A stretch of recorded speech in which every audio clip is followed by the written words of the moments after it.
Hello, everyone. Welcome to the 10th episode of Meetup Live in our Dismantling Social Injustice series.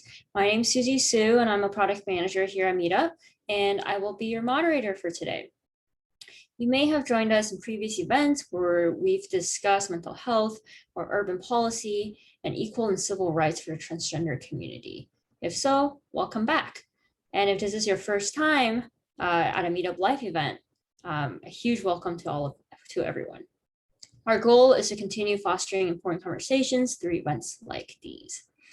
Today's episode of Meetup Live will be on the Dismantling Social Injustice series on unpacking anti-Asian racism with special guest Nam of National Organization of Asians and Pacific Islanders Ending Sexual Violence and Jennifer Wang of National Asian Pacific American Women's Forum. In today's discussion, we're going to speak on the history of anti-Asian racism in America.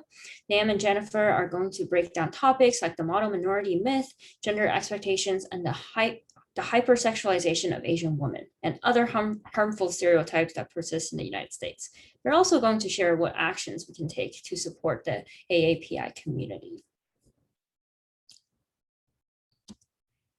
Some quick notes on the event guidelines. So this event will be recorded, but you will not appear in the videos. Everyone will be muted as a courtesy to our special guests and the discussions.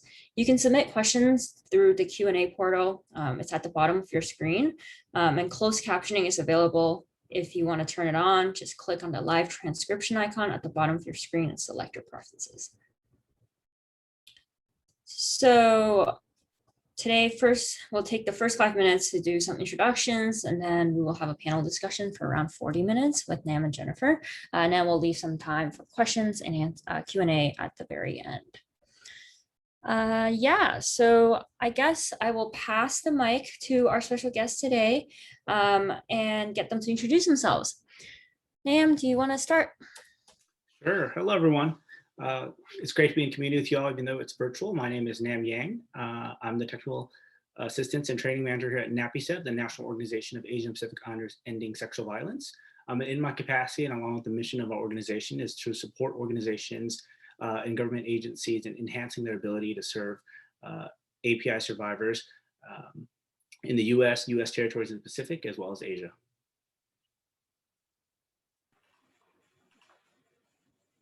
Cool, thank you.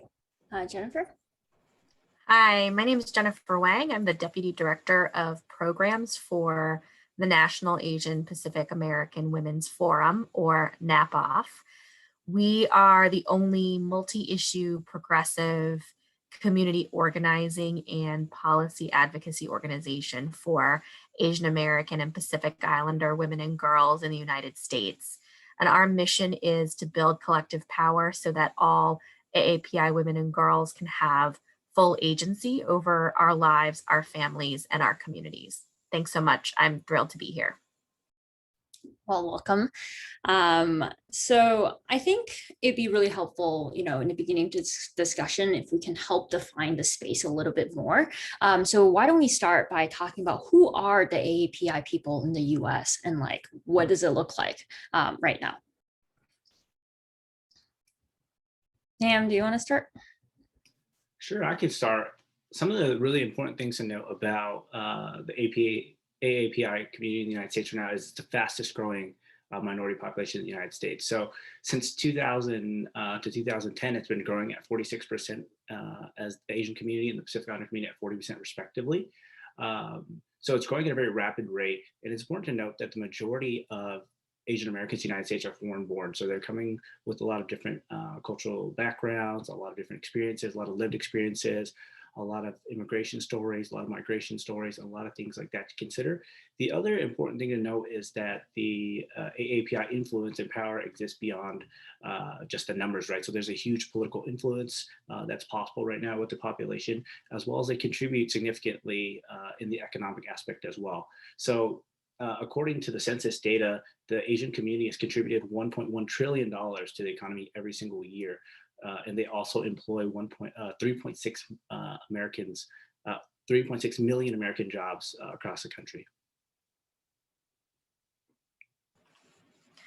And just to add to that, not only are our numbers growing quickly, our political power is growing quickly. Nam talked a bit about this, but my organization just commissioned a poll, a nationwide survey a couple months ago, starting in February, about the 2020 election. And what we saw was a huge surge in new Asian American and Pacific Islander women voters.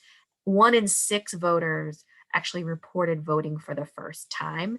So not only are we growing, our political influence is growing, and we as a community hold a powerful and untapped potential to be a pretty big and sweeping force for progressive change. I think one thing that I'll also add is that the Asian American and Pacific Islander community is an exceptionally diverse community. We are not a monolith. We are not all the same. In the poll that we commissioned, a lot of women voters told us that it's important to AAPI people that their elected officials actually understand how different and diverse we are, that we speak dozens of different languages, that some of us struggle to afford education, that some of us may struggle to afford housing. And the reason that it's important for us to understand ourselves and for our elected officials to understand that we're not a monolith is because this is how we are going to deal with the model minority stereotype, which is, the assumption that all Asian American or Pacific Islander people are doing just fine, that none of us struggle, and that we don't need supports as a community, which we know, which Nam and I know, and I know that many of you on this are know is just simply not true. So very diverse, growing political power, but still, I would say as an advocate, not taking up the space that we should, and not enough attention is being paid to our communities as it should, as we should be getting. Well, thank you for those really helpful statistics that paints like the whole picture. So I guess you guys mentioned that we are a growing community, but why do you guys think, like, what has led to the uptick in violence against the Asian American community if we're like a growing community and then we're having more and more power and we're like doing it better and better in society?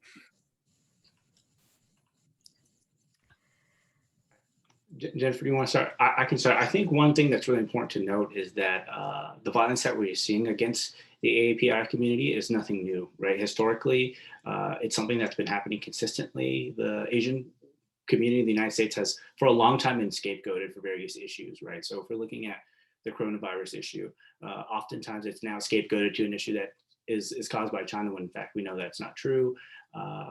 When we think about other instances of violence like Vincent Chin, that was actually killed in the 80s because factory workers blamed Asian Americans for taking away jobs because the Japanese auto industry was booming and competing with the American auto industry, right?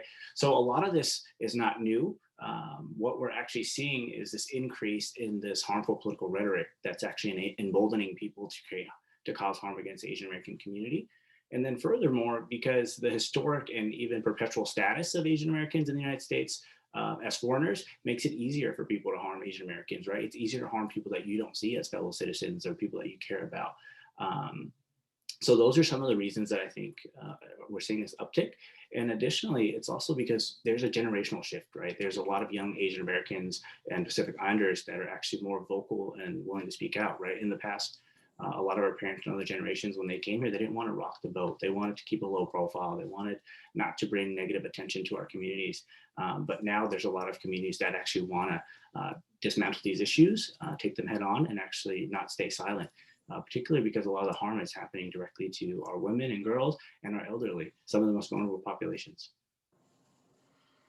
Yeah, I would have to agree with Nam. I think, we cannot ignore the reality that anti-Asian violence has disproportionately affected women and elders.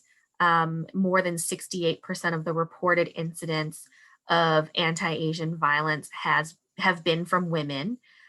So, you know, we are still reporting violence 2 to 3 times the rate of men.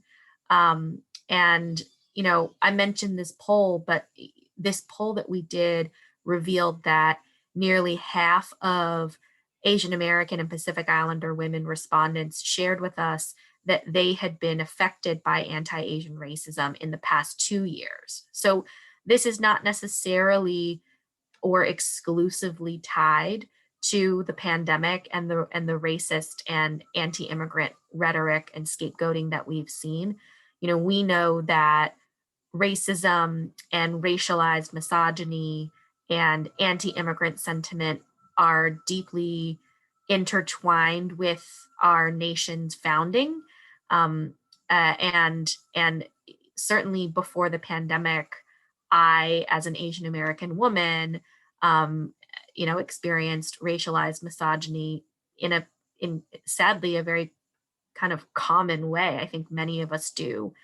And now our community, particularly women, elders, workers with low wage jobs, are bearing the brunt of this continued vilification. I like to say that the pandemic kind of pulled the curtain back on a lot of harms that were continuing in this nation for quite some time, and it's important now that we all pay attention to it, but not be mistaken about our pretty lengthy history as AAPI people experiencing racism and violence since our nation's founding. Yeah, that makes a lot of sense.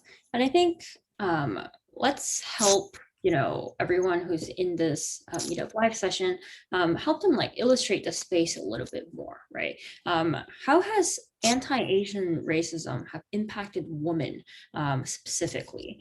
And like, I guess if we have any like statistics that we can throw out there, that'd be great too. Sure. So in our nationwide poll, we found that 4 out of 5, that's 78% of AAPI women report that racism has impacted their lives. And about half report that it has impacted their lives greatly. So this is not something that is just happening to a couple of people and that the media is choosing to report on. These are widespread, sweeping, lived experiences of AAPI women. I've said this stat, but I'll say it again. 55% of AAPI women told us that they experienced specific instances of racism in the past 2 years. We use that time frame because we wanted to leave open the reality that people were experiencing racism even before the pandemic occurred. I'll give some more specificity around what people tell us they experience. The common ones are 28% of people shared that they had been called a racial slur. 18% of the people shared that they were experiencing discrimination or harassment at work because of their race, ethnicity, or their gender, oftentimes intertwined. So oftentimes there would be, you know, racist statements combined in the same sentence with sexist statements directed at an Asian American or Pacific Islander woman. Sadly, this has led to a pretty high percentage of AAPI women feeling unsafe walking outside, just blatantly unsafe. 26% of the people in our poll told us that they felt unsafe walking outside. I'm seeing a question here about the stat of 68%. It's 68% of the reported incidents again of anti-Asian violence against women, where women are actually the ones reporting the violence, and that's 2 to 3 times the rate of Asian American men reporting that violence. It's not that the stat is that women are actually perpetuating the violence. It's that women are reporting heightened rates of violence. And this is all to say that, you know, we can't really separate It's not like I can choose to open my front door and walk out my front door as a woman 1 minute and as an Asian American person the next minute, or as a queer person the next minute. You know, my identities and the way that people perceive me are intertwined. And the way that AAPI women are experiencing racism is, quite frankly, intertwined with the reality of being women. And so again, these are not new figures, but we know that putting facts and numbers together to really talk about the lived experiences of AAPI women and girls is important. This is the largest survey of AAPI women ever conducted in this country, and I'm I guess honored to be able to talk about the results, despite many of the results being quite negative. Yeah, thank you for sharing that information with us. I'm sure it's news to a lot of the listeners here today at Meetup Live. Nam, did you want to add anything to what Jennifer has said? Sure. Yeah, I just want to add one piece. I mean, I completely agree with everything Jennifer said. One thing I want to also highlight is just based on cultural norms in Asian communities, oftentimes there's a distrust of law enforcement or reporting these incidences. So even though there are significantly high numbers, it's still significantly low just based on underreporting, right? And if we take that just separated, like Jennifer said, it's impossible to separate her identities, right? But for women in particular, there's a lot of victim blaming that happens when they face these instances of violence. So that further inhibits their ability to report these things, right? And furthermore, there's just a lot of gender expectations and hypersexualization of Asian women in the United States. They're often seen as docile, very timid, very enduring. They have this ability to endure in silence. So when they face these instances of harassment and the perpetrators don't expect them to actually say something or comment back, they're actually faced with more violence, right? Because they're not upholding the stereotype that those people want them to be in terms of being obedient and submissive, right? Or that they're something to be experienced or conquered or fetishized, right? So those are just some things I wanted to highlight in terms of the adversity that AAPI women face in the United States as well through racism, because all these stereotypes really contribute to the violence and harassment that Asian women face in the United States every single day. For sure. Yeah, so we've talked about, I guess, one end of the spectrum of the AAPI population. So now I would like us to focus or talk a little bit about the other end of the spectrum, which I think is also very important to highlight. So there's this whole myth around like model minority, right? Let's talk about like a little bit about the history of it. So where did it come from and how does it connect to, I guess, the anti-Asian racism, that sentiment against like women or like the Asian population in general? Well, the model minority myth is actually a strategic myth, right? It's a myth that people in power use to drive a wedge between AAPI people and other communities of color. And it is, I think, very much intertwined with other myths about us. So I'll just talk about for a minute what it is. So the model minority myth is a lie that all Asian American people are wealthy, that we're all doing just fine, that we're all highly educated, that we are all good at math. That's seriously part of the myth. And that we all came to the United States to work in medicine or tech or law. And the myth is based on stereotypes about our community that very directly and very specifically try to paint this image of AAPI people as model. And what ends up happening if you believe this myth is that you might then think, well, you know, Asian people in the United States don't need social services and we should, you know, not invest in the community. Another thing that you might think if you believe this lie is that Asian people don't need, voter registration because we're all already registered to vote, or that we don't need fair housing policies, or that our businesses don't need loans to get through the pandemic, right? It makes, if you believe the lie, if you believe the model minority myth, it makes it really easy to ignore the needs of Asian American and Pacific Islander people.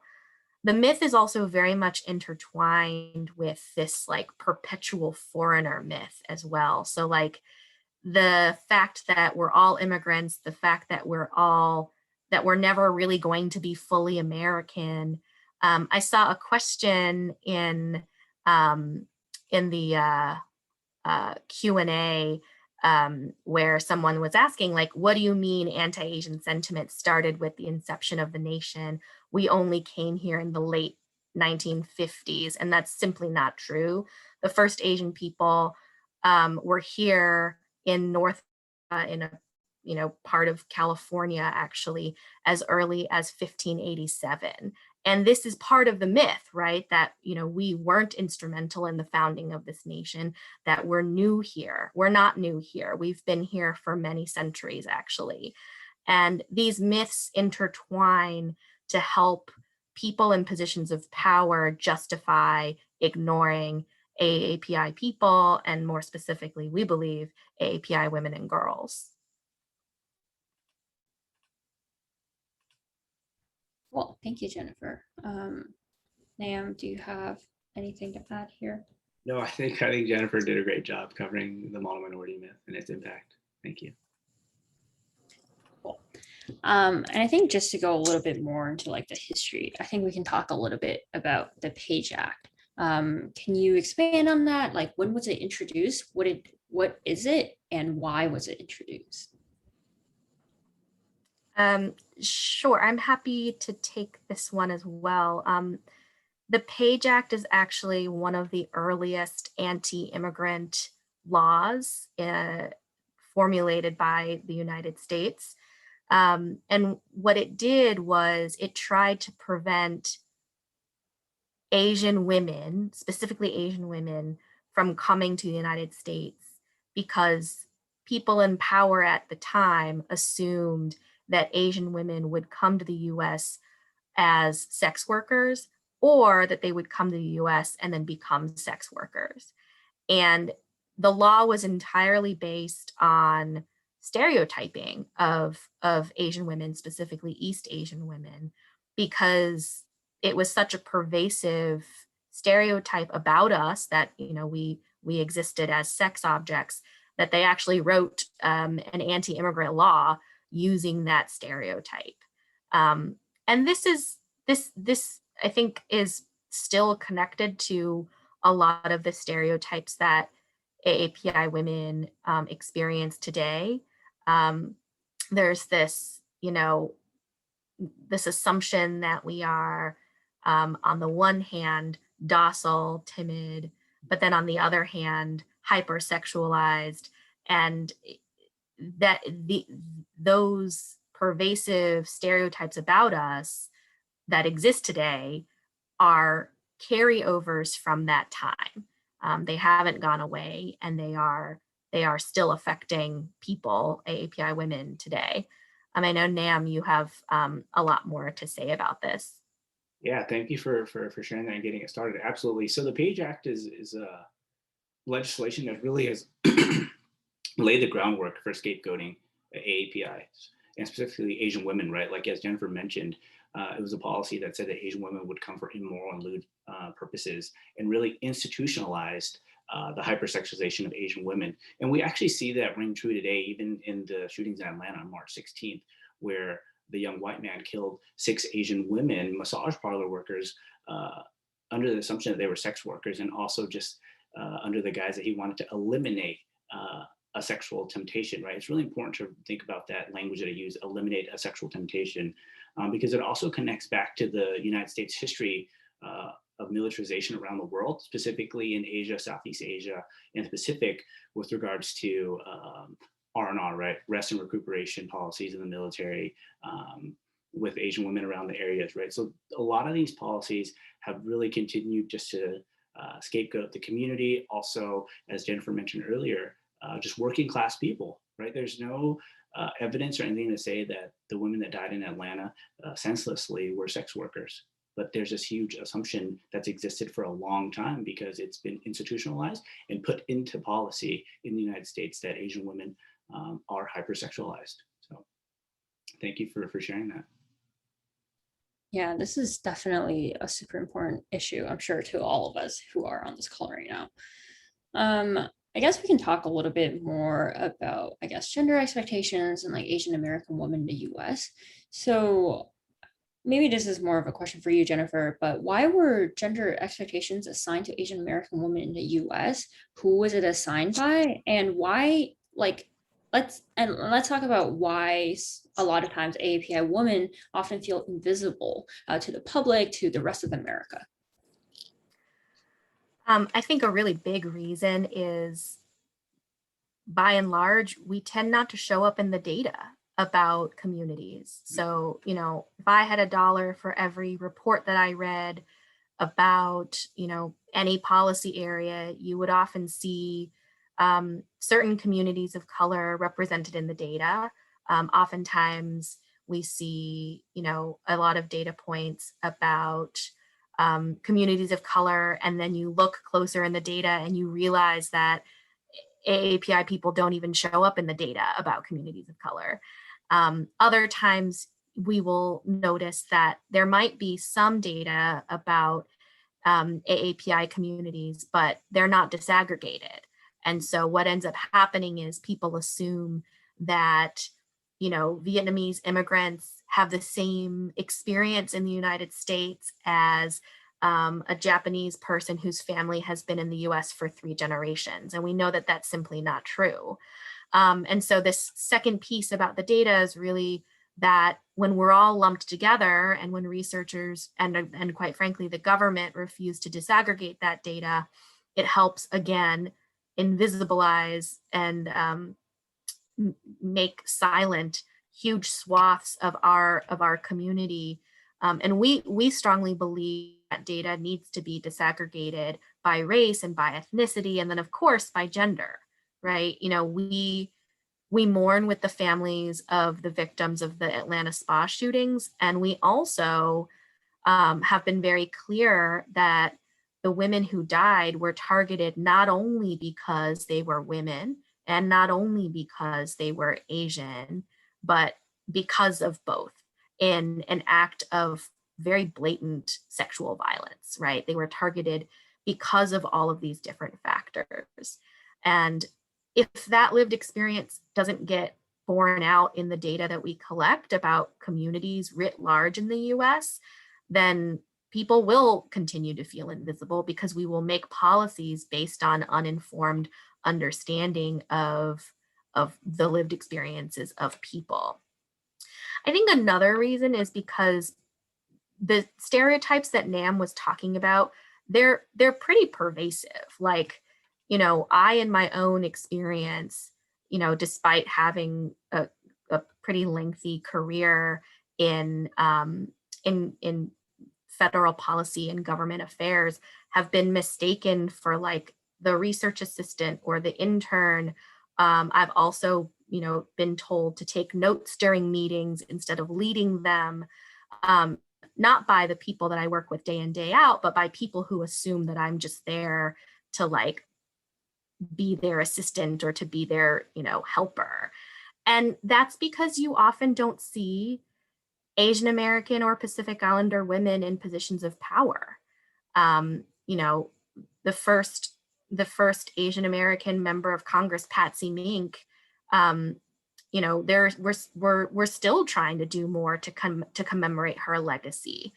And despite there being some examples, you know, I remember growing up as a, you know, kid in Southern California and looking around me and not seeing people who looked like me in really any positions of power. And I'm grateful to have the incredible examples to look up to today.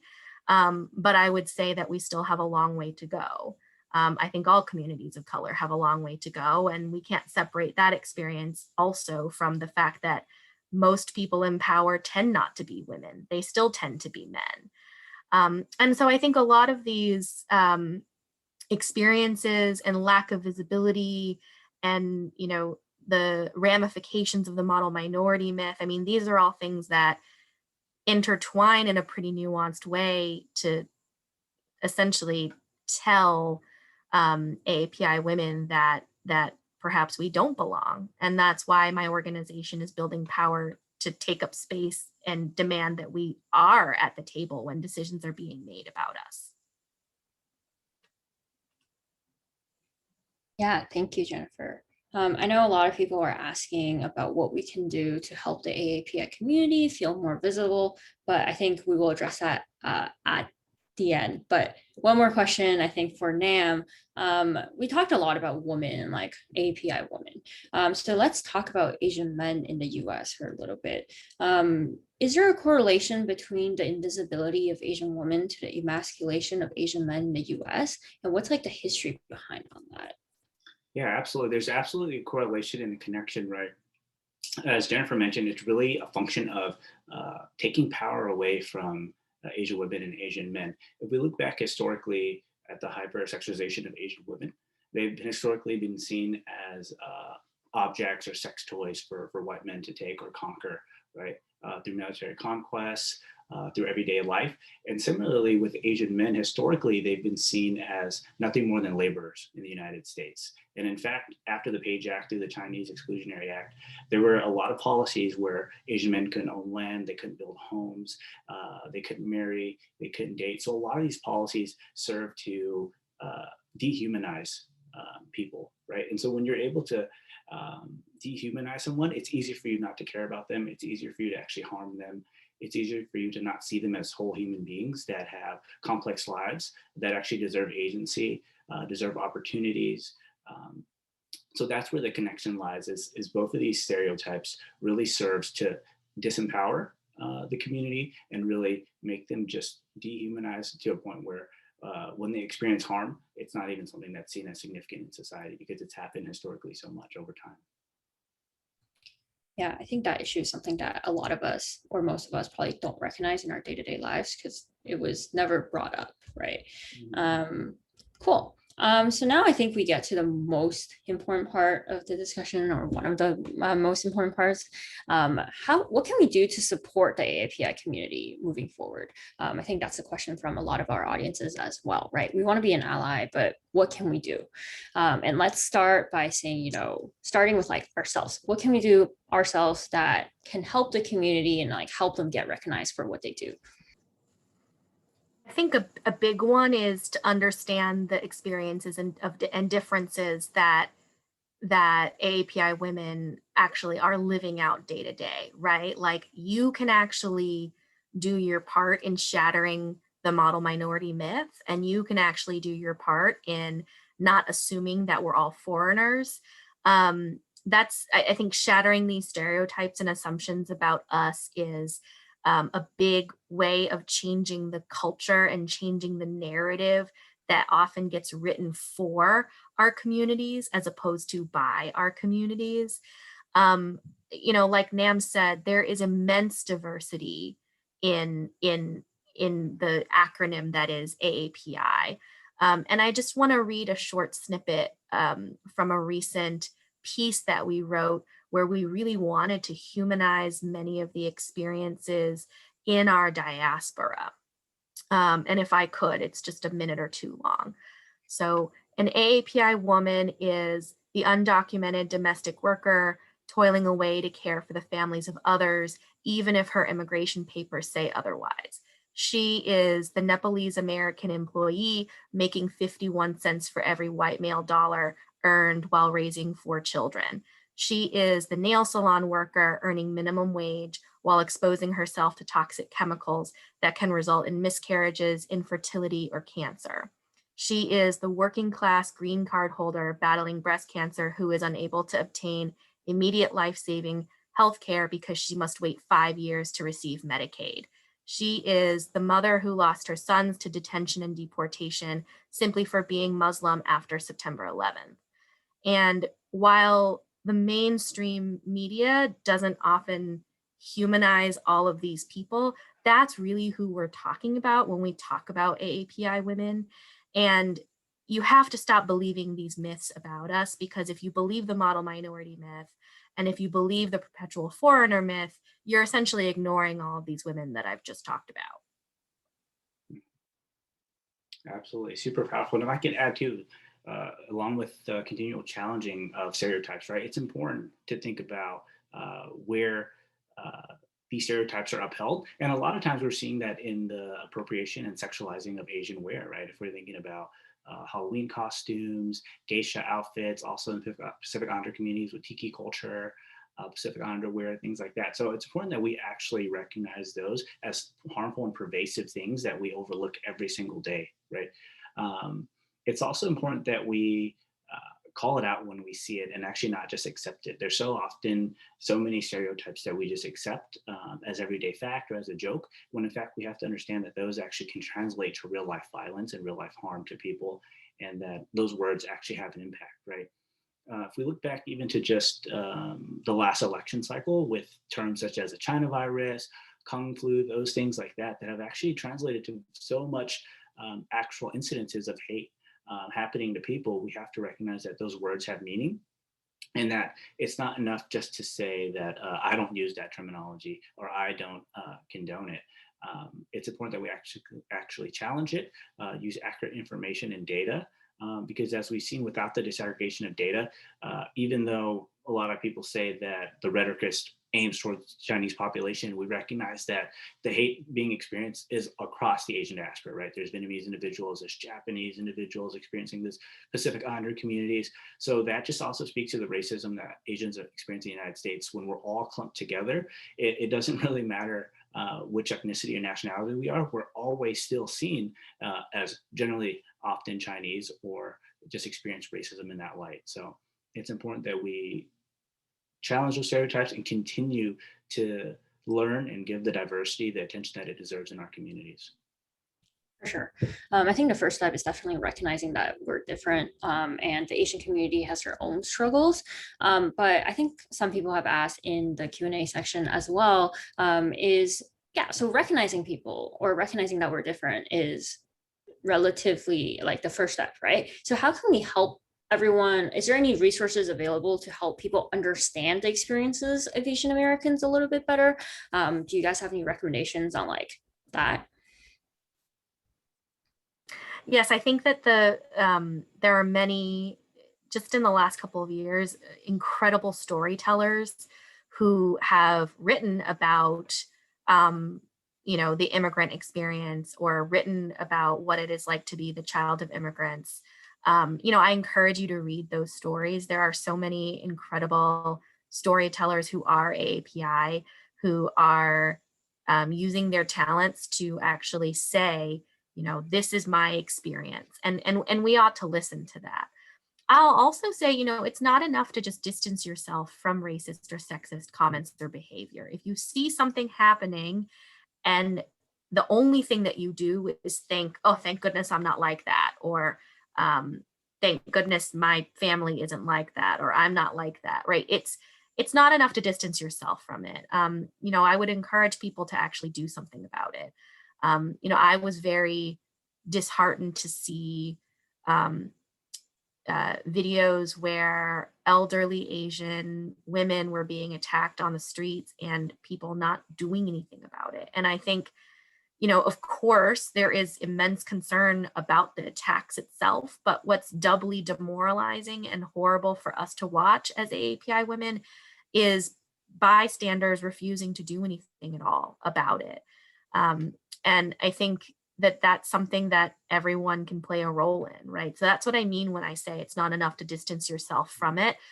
Actually, saying something about it or doing something about it, even if it's calling for help, it's meaningful. And I think, one thing, we are a membership organization, so NAPAWF develops and grows power to fight for policy and structural change. If that's interesting to you, I hope it is. If that's interesting to you and you want to build power with AAPI women and girls, you can join us as members.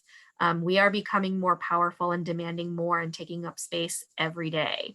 And I would say that, not assuming that Asian American and Pacific Islander women and girls are going to do it the same way, right? Like, we are going to shatter stereotypes, and we are going to be bold. And oftentimes people don't like it when there's a strong and powerful and bold Asian American or Pacific Islander woman out there, right? And I think part of it is, again, don't distance yourself from it, right? Like, accept the power, the powerful leadership of AAPI women and girls, because we firmly believe that we have to be taking up more space, because that's one key way that we're going to be changing this narrative. And if you can play a role in that, I would invite you to play a role in that. Sure. Thanks, Jennifer.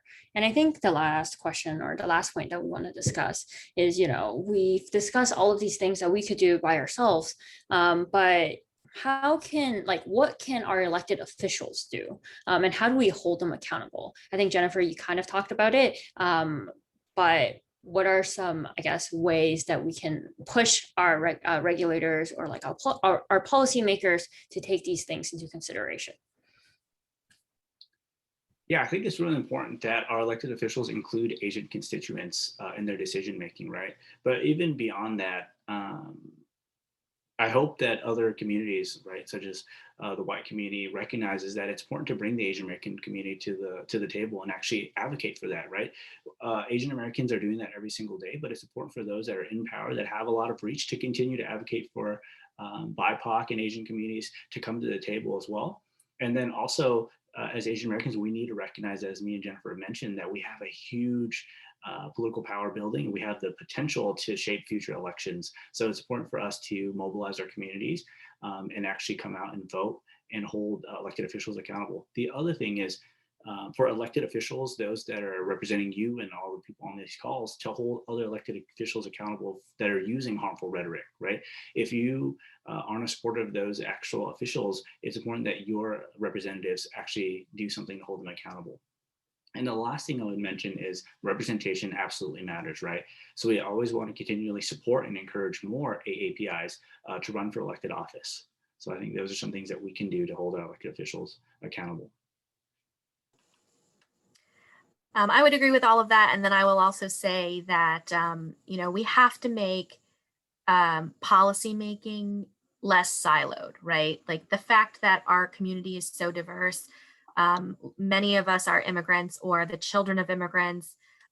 Many of us are still making, cents to the white male dollar. If you look at the disaggregated data about Asian American and Pacific Islander women workers in the U.S., these are all connected, right? Like, it's not enough to say that we have legislation making healthcare available if immigrants aren't then able to access that healthcare. It's also not enough to say that we're going to close the racial wealth gap if women are left out of that conversation. So I think, if you are the type of person who talks to your elected officials, insisting on policy making that doesn't silo the lived experiences of our people would be huge. I think, one thing that we have been leading for a couple of years now is a campaign to get immigrants the healthcare that they deserve, because nothing has illustrated the fact that we all deserve healthcare than the pandemic that we're all in. And, if you care about that, I encourage you to join us. The campaign is the Heal for Immigrant Women and Families, because we firmly believe that forcing an immigrant to wait 5 years before actually being able to access health insurance means that for many people that they're not going to get the health care that they need, including what they need to stay healthy, or for their families to stay healthy during the pandemic that we're all in. You can become a member at NAPAWF.org, NAPAWF.org.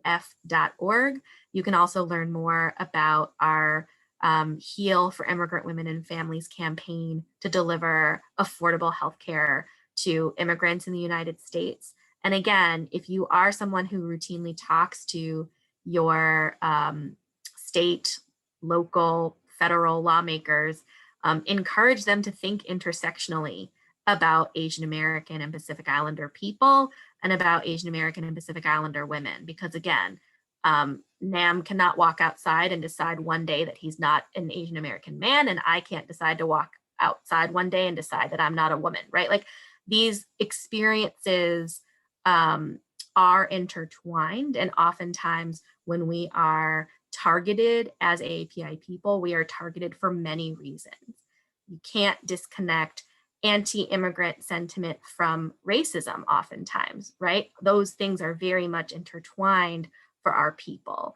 And that's why I say, we have to change the way that we make policies in the United States so that people are able to truly have agency over their lives, over their families' lives, and begin to thrive. For sure. Thank you guys for the really thoughtful answer there. I think now we have about 15 minutes for Q&A. So I will be going through the Q&A questions. Okay, so let's start with Chang's question. So Chang asked, per the statement that a lot of this media has highlighted violence against Asians and that it's not new, but where can we find some good, reliable and objective data on statistics on the violence against Asians, maybe by subsection, by gender, reported versus unreported, etc. So what sources can we trust to be reporting these data? There are actually many different sources for the data. I wouldn't say that there's like one place where it all lives. We have data about anti-Asian violence on our website. I mentioned the poll already. There's also some partner organizations. One of them is Stop AAPI Hate. They have been collecting data where people are actually coming forward and telling them, what types of hate and violence they've been experiencing. I also know that there is a huge push for not just the federal government, but for state governments to begin collecting data. I hope that when they do that, that data is disaggregated by ethnicity, race, and gender. But there are actually many sources for the data. I would say that all of it can be improved. All of it can be more robust. There is an issue, though, of underreporting that I think I would be remiss if I didn't bring up.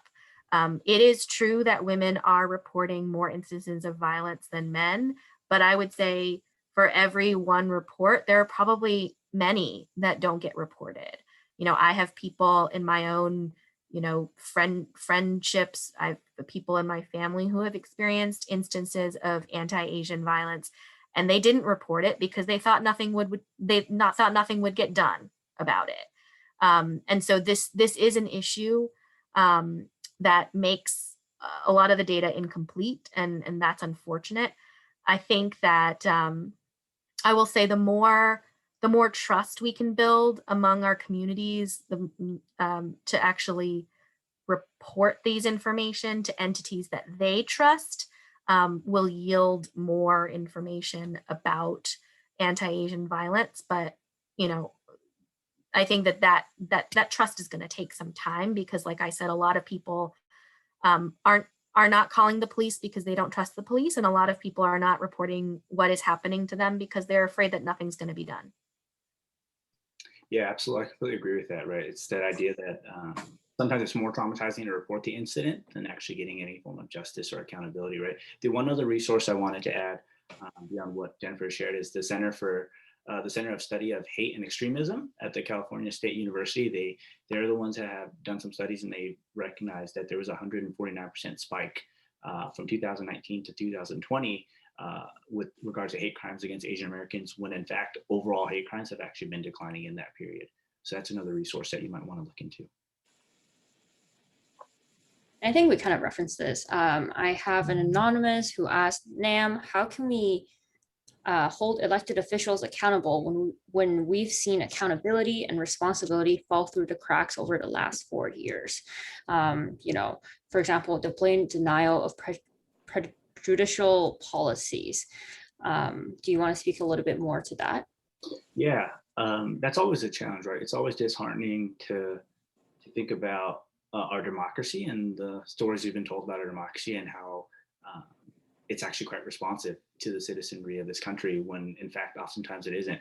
But the important thing for us to focus on is to continually to do that, right? Because if we don't uphold our democracy, that's when it falls apart, right? And so with the idea that it's falling through the cracks and things aren't happening, it's important for us to continually put pressure on our elected officials, whether it's through calls, emailing. I know at times, sometimes I'll email my elected official and I'll get like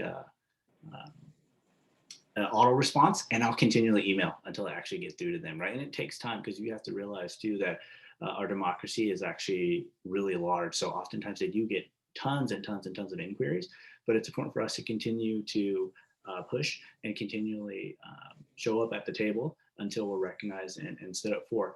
And with that, I'll also offer a quote, right? So the Dalai Lama has this quote, and he says, if you ever think that you're too small to make an impact, try sleeping in a room with a mosquito. So I say be that mosquito that's in a room with your elected official until they actually are responsive to the needs of our communities. Thanks for that answer, Nam. And I think, so the next question, Jennifer asked, I know so many Asians that are racist against Asians and are ignorant about Asian history in America. Can we talk a little bit about, you know, why do some Asians hate other Asians? And where does that come from?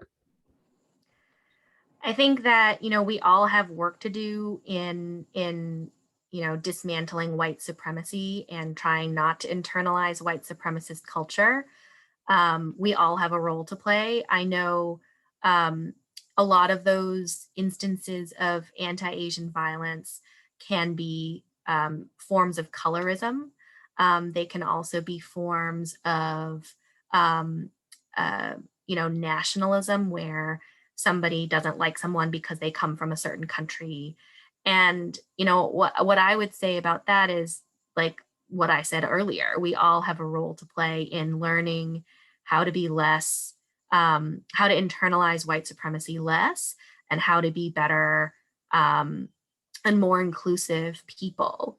I think that part of what we need to do in this country is to unlearn the scarcity mindset that is driving a lot of people to really want to drive and produce wedges between communities of color. And I would point to the, you know, really powerful instances of cross-racial solidarity that we have seen in the last year. Certainly felt that solidarity from other communities of color after the Atlanta spa shootings. And I know that the response to those shootings was by and large multiracial, multi-generational. And that's the reality that I, you know, want to continue to see. I think that, you know, nobody is immune from instances of racism. And I know that, you know, in my family and in my friends' families, they often talk about racism. But, you know, I would repeat what I said earlier about how it's not enough to distance yourself from that, right? You know, I have been really, quite frankly, I have been very impressed with people in my own community having tough conversations about race and about this ethnicity and about immigration. And I've seen people make incredible strides who only a couple years ago were the exact same people that I think this person is alluding to when they ask this question. So I think, you know, change is possible, and it starts with dialogue and real conversations between people. And so I would encourage people to have those difficult conversations, those courageous conversations with people if you do notice something. Thanks, Jennifer. And I guess one more question before we have to wrap up. We've talked a lot about how we can do better as an individual and how we can motivate our policymakers be better about this. But what about in the workplace? So I guess Carrie asked, what are the perceptions and issues in the workplace that need to be addressed? And how can we be allies at work actively? Nam, do you want to take this one? Yeah, I could start. I think one of the things, as Jennifer mentioned earlier too, with regards to the model minority myth, is oftentimes the Asian population is always seen as like really high achieving, always in the medical or tech or engineering fields, right? When in fact we have to understand that in that powerful poem that Jennifer read, there's Asian Americans and Pacific Islanders make up so many different jobs that we have to recognize that everybody comes from a different place. And then with regards to how do we deal with this in the workplace, it's important that people understand that if we really want our workplaces to thrive, we have to allow people to show up as their most authentic selves, right? So if you're forcing people to show up as Asian Americans, but in the light of white supremacy, and they're not able to come as their whole person, and in fact, that's something that's really oppressive to them. And what I mean by that is, I'll give you an example. My sister is also, she works in federal government. She's a deputy director of an agency. And being that we come from a Vietnamese background, a lot of her leadership style is really wholesome and holistic. She really takes time to listen to people. And oftentimes that's confused as a sign of weakness, as a sign of indecisiveness, when in fact, it's actually, to me, I think something that's really powerful in terms of listening to your staff and wanting to understand their actual needs. So I think in the workplace, it's important to recognize that there's different ways of doing work. And there's a lot of ways that actually have a lot more impact than not, right? And I think a lot of the cultural practices of Asian communities often gets appropriated, right? I think about the martial arts, I think about wellness practices such as yoga, meditation. Those things don't really get any value until they put money on it or they make you pay for it. And so it's important to recognize where those practices come from and the actual value they hold in the workplace as well. And I'll say just a few words about occupational segregation. I've already talked about the race and gender pay gap, but approximately 20% of Asian women work in the service industry compared to 12% of Asian men. And when you dig deeper into that data, you find that certain AAPI ethnic communities are even more disproportionately represented in low wage industries, many of them with median incomes below $30,000 per year. And just as an example, Thai, Mongolian, Malaysian, Indonesian, Laotian, and Micronesian women are far more likely than the average woman worker in the US to be employed in certain industries like the restaurant industry. Many others like Vietnamese, Bhutanese, Fijian, and Cambodia women are overrepresented in personal care and service occupations like manicurists, hairstylists, childcare workers, and personal care aides. And many of these women are earning far less than $30,000 a year in jobs with virtually no, little to no protections. And so if economic justice is important to you, these are topics that my organization works on day in, day out. And we try to do it by really humanizing the people who work in those industries and working with them to demand more. Cool. Thank you so much. In the interest of time, I just want to say thank you all for joining us today. And thank you so much to Nam and Jennifer for their time and sharing their insights with us. Before we go, I will share my screen again. There are 2 slides that I want to quickly go through. If everyone can see my screen and the slide. Yeah, so support your, I guess, AAPI folks by starting your own group on Meetup and save 50% on your first subscription. And you can get that by going to meetupsavings.com. Also, we just launched our podcast, Keep Connected with Meetup CEO earlier this year. Please take a moment to take out your phone and scan the QR code to give it a listen. And the QR code is here. On the latest episode, we had special guests Bob Wells and Suzanne Carlson from Oscar-nominated film Nomadland. And as a reminder, you can view a recap of this event on our Community Matters blog at meetup.com/blog in a few days. Thanks everyone for joining us and stay safe.